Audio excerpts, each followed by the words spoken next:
October 24th, 1938, 11:14 p.m. A condemned warehouse on the edge of the Hudson River, West 131st Street. The heavy steel door groans shut, sealing the room from the outside world. Inside, the air is thick with the smell of diesel, rotting wood, and the metallic tang of gun oil. Standing in the center of the vast, empty floor is Ellsworth Bumpy Johnson.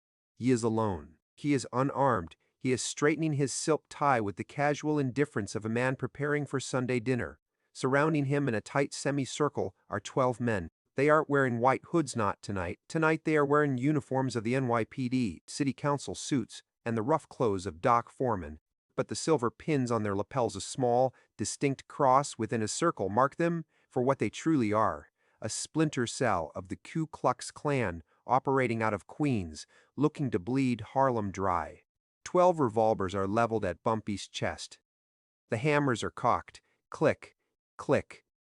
The sound echoes off the corrugated iron walls like the ticking of a doomsday clock. The leader, a massive police captain named Silas Thorne, steps forward. He is smiling. It is a wide, predatory grin that shows too many teeth. "You lost your way, boy," Thorne sneers, his finger tightening on the trigger of his service pistol. "The river is deep tonight, and nobody is going to hear the splash." Thorne thought he was looking at a dead man. He thought the math 12 against 1 was irrefutable. He didn't realize that Bumpy Johnson hadn't walked into a trap. He had walked into a classroom, and class was about to begin. 3 weeks earlier, the atmosphere in Harlem had shifted from festive to fearful. Bumpy Johnson was 32 years old, sitting atop the underworld throne as the undisputed king of the numbers. He was a paradox that baffled the white establishment, a gangster who read Shakespeare, a killer who funded soup kitchens, a man who carried a switchblade in one pocket and a fountain pen in the other. He didn't just run the rackets, he was the immune system of Harlem. When the law failed, which it almost always did for black citizens, Bumpy was the court of last resort. The autumn of 1938 was a powder keg. While Europe was looking at the rise of fascism, New York City had its own domestic terrorists. A secret society known as the Brotherhood, a localized offshoot of the Klan, had begun a campaign of terror along the fringes of Harlem. They weren't burning crosses on lawns, they were burning businesses. They were firebombing black-owned shops that dared to expand too close to white territory. They were beating numbers runners into comas. They were sending a message that Harlem was to remain a ghetto, contained and controlled. The stakes were existential. This wasn't a turf war over money. It was a war for survival. If the Brotherhood succeeded in their intimidation campaign, they would push the black economy back 20 years. They would break the spirit of the Harlem Renaissance. Bumpy saw this not just as a threat to his business, but as an insult to his people. He watched from his table at the Lenox Lounge, eyes narrowing as reports came in of another beaten shopkeeper on 125th Street. The police were useless because the police were part of the problem. Bumpy knew he couldn't fight this war with soldiers. If he sent men with guns, the National Guard would roll into Harlem by morning. He needed a victory that was silent, absolute, and humiliating. The face of this terror was Captain Silas Thorne. Thorne was a monster hiding in plain sight.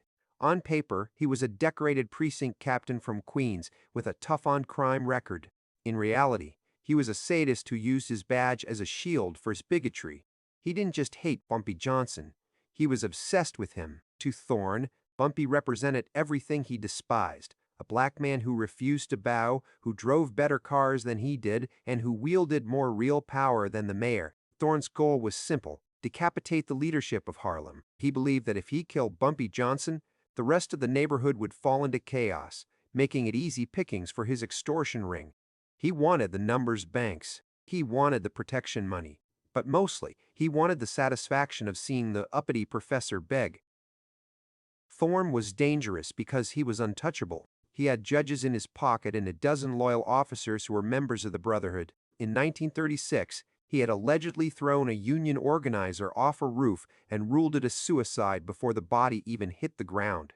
He had the resources of the state and the ruthlessness of a fanatic. On October 23rd, Thorne sent a message to Bumpy through a beaten runner: midnight, the warehouse on 131st. Come alone to negotiate the surrender of the 125th Street territory, or we burn down the Apollo. It was an ultimatum. It was a death sentence disguised as a meeting, and Thorne was arrogant enough to believe Bumpy would have no choice. The setup was classic execution style. Thorne had chosen the warehouse for its isolation. It was a cavernous, rotting structure near the viaduct, far from the eyes of Bumpy's street soldiers. The plan was to lure Bumpy in, mock him, beat him, shoot him, and dump him into the Hudson River weighed down with chains. They would claim it was a gangland hit, a dispute between rivals. No investigation would ever point to a police captain. 11:14 p.m. The warehouse. The sensory details of the room are overwhelming. The only light comes from 3 kerosene lanterns placed on crates, casting long, dancing shadows that stretch up the walls like demons. The air is freezing, the damp chill of the river seeping through the brick. You can hear the water lapping against the pilings outside. Slosh, slap, slosh. The smell is a nauseating mix of old fish, wet wool, and the nervous sweat of 12 men anticipating violence. Bumpy stands perfectly still. He is wearing a camel hair coat, a fedora tilted slightly to the left, and a look of supreme boredom. 11:17 p.m. Thorne steps closer, invading Bumpy's personal space. The barrel of his .38 Special is inches from Bumpy's nose. "You're quiet, Johnson," Thorne spits. "Cat got your tongue? Or are you just realizing you're not a king in here? In here, you're just a statistic." The other men chuckle. It's a low, ugly sound. One of them, a city councilman named Miller, swings a baseball bat loosely in his hand. Whack! Whack! He taps it against his palm. 11:20 p.m. "I'm waiting for the negotiation," Bumpy says. His voice is calm, devoid of tremolo. It echoes slightly in the vast room. "The negotiation is you die," Thorne laughs. "That's the deal. You die, and we take Harlem." 11:22 p.m. The tension ratchets up. The men tighten their circle. They want blood. They are waiting for the signal. The silence stretches thin, like a wire about to snap. The lanterns flicker as a draft cuts through the room. Bumpy looks at his watch. A gold Cartier. He checks the time. 11 minutes, Bumpy says. "I'm late." Thorne frowns. "Late for what? Your funeral?" "No," Bumpy replies, looking Thorne dead in the eye. "Late for the press deadline." The room freezes. The bat stops tapping. Bumpy reaches into his coat. 12 guns jerk upward. Hammers pull back. "Easy, gentlemen," Bumpy says softly. "I'm just getting my wallet." Slowly, deliberately, Bumpy pulls out a thick brown manila envelope. He doesn't open it. He simply tosses it onto the crate in front of Thorne. It lands with a heavy thud. "You might want to look at that before you pull that trigger, Captain." What Silas Thorne didn't know was that Bumpy Johnson never played checkers. He played three-dimensional chess. Bumpy knew he couldn't win a gunfight against 12 men. So, he had spent the last 24 hours winning the war before he even stepped foot in the warehouse. Bumpy had not come alone, not really. He had hired 3 private investigators 2 months prior. He had tracked every member of this secret cell. He knew where they lived. He knew where they banked. But most importantly, he knew their secrets.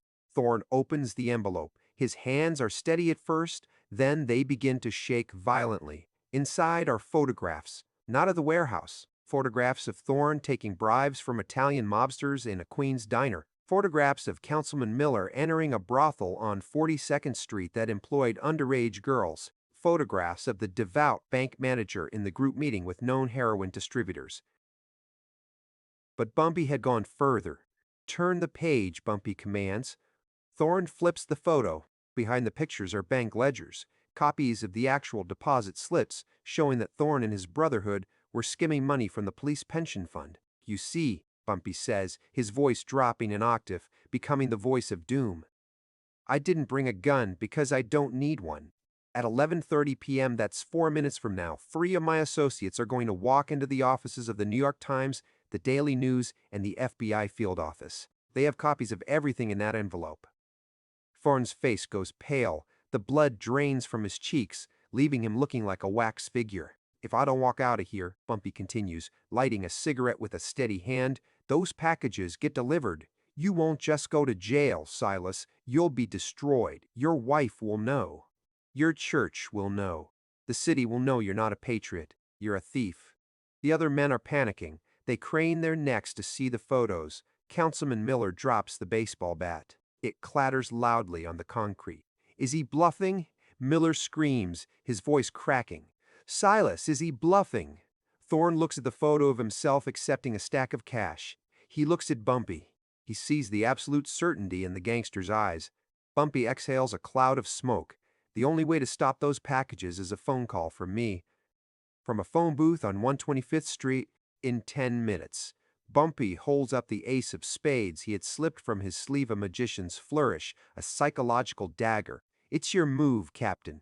Do you want to be a murderer for 5 minutes or a free man for the rest of your life? 11:29 p.m. The silence in the warehouse is absolute. The power dynamic has completely inverted. 12 armed men are now hostages to one unarmed man with an envelope. Thorne lowers his gun.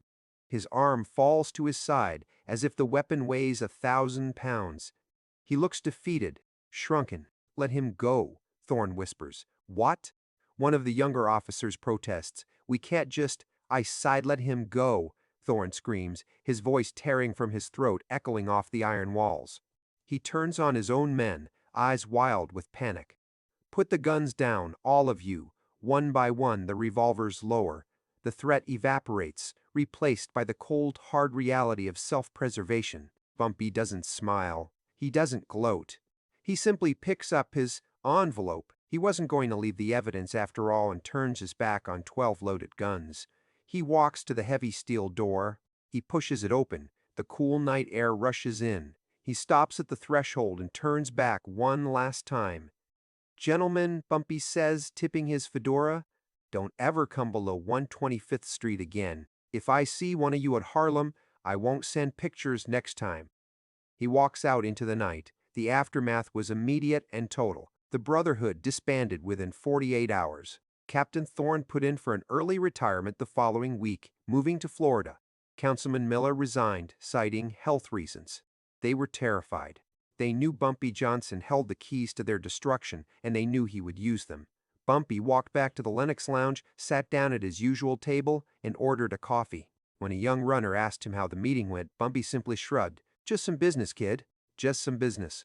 This confrontation, though rarely found in police reports, became a cornerstone of Harlem folklore. It exemplified why Bumpy Johnson reigned for 40 years. Most gangsters of his era, Mad Dog Call, Dutch Schultz believed power came from the barrel of a gun. Bumpy understood that true power came from information. He understood that every man, no matter how self-righteous, has a secret that terrifies him more than death. It reveals Bumpy as the ultimate pragmatist. He saved Harlem from a terror campaign without firing a single shot. He used the enemy's own corruption against them. He protected his community not by being more violent than the Klan, but by being smarter. The lesson is timeless. Violence is the tool of the ignorant.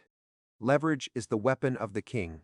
To defeat a monster, you don't need to become a monster. You just need to turn on the light. If this story proved to you why Bumpy Johnson was the smartest boss in history, hit that subscribe button. Drop a like if you respect the man and face down the Klan alone. Comment below, what was the smartest move you've ever seen? Next week, we reveal the true story of how Bumpy Johnson helped escapees from Alcatraz, or did he?